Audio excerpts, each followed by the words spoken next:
All right. Hello, everyone, and thank you very much for this opportunity to talk to you guys about vengeance when the sun sets on a young lady. And about the book is um, nothing to it. In a simplicity, um, vengeance when the sun sets on a young lady simply implies that um, the happenings in the society that has to do with um, injustice due to the fact that some people have superpowers in forms of money, fame, and they've been able to attain a certain level in the society. So they feel that they can do whatever they want and get away with it without anybody being able to bring them to accountability, justice, and using the harm of the law. So, what vengeance is all about is a young lady who is a fictitious character gets involved in a mishap. Her parents had to leave her due to the fact that they were involved in a plane crash, and she was put in a state of dependency suddenly on who's next, who's going to really give me direction and all that. Coupled with the fact that she has good friends and she has a boyfriend, she is in higher institution of learning uh, in Lagos, Nigeria. Here we call it Unilag.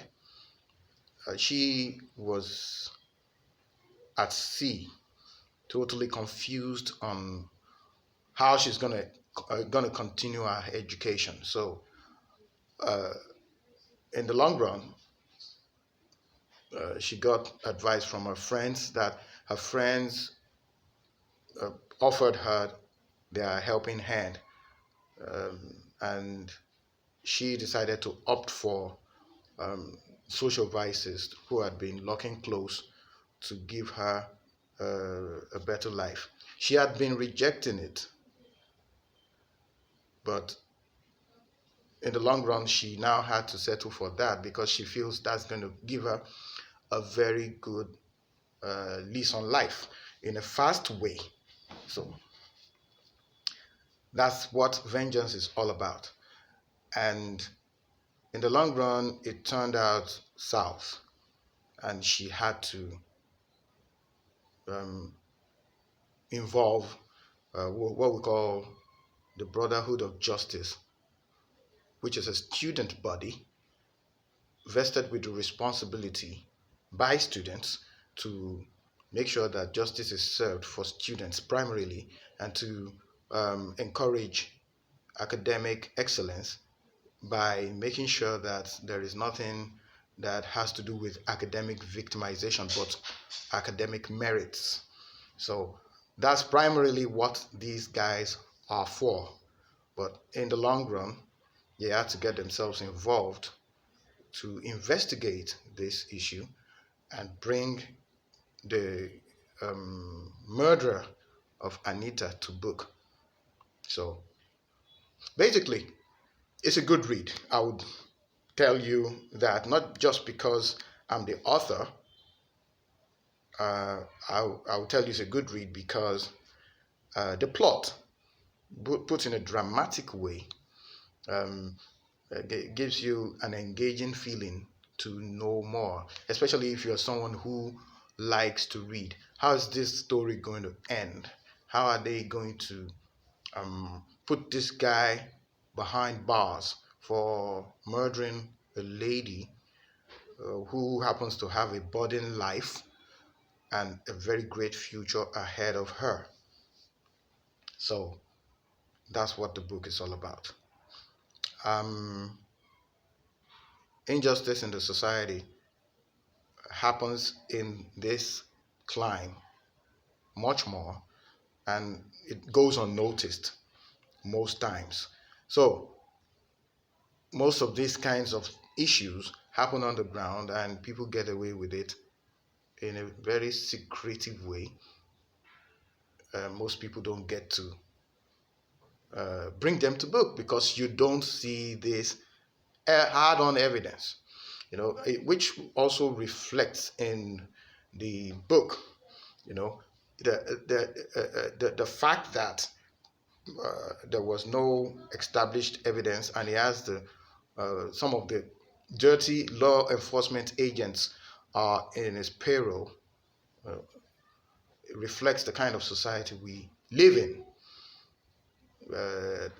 a society that some crooks are ready to subvert justice and tell the truth as it is and get to nip all these criminal elements in the bud. They are ready to do that, subvert justice, look the other way when evil is being done, and in the long run, they make sure that everybody smiles onto the banks for covering up evil. So this is just a salient point kind of book to put people on alert that these things still happen and how we can learn lessons from this book through cooperation with the police force sometimes, and doing our own part without going against the rule of law. So that's what Vengeance is all about. I want you to enjoy the read, and I want you to do your reviews on it. I welcome a lot of constructive criticism, which I call critiquing, and I hope that you guys will look forward to a possible sequel. A possible sequel. Yeah. So have fun. Have a nice read. 30% of the proceeds are going to go into identifiable charitable cause. What I mean by that is that not just those who are looking for daily bread and they live below the poverty line, but those who also have something that they want to do with their hands. They want to be entrepreneurs and they don't have the means to do that. 30% of my proceeds are going to go to them because I'm very passionate about people who want to do something, and I'm also passionate about people who are handicapped and they can't really do anything. But all in all, we need to help each other to make a better planet, to make a better world of justice, equity, and fairness. Thank you very much. God bless you.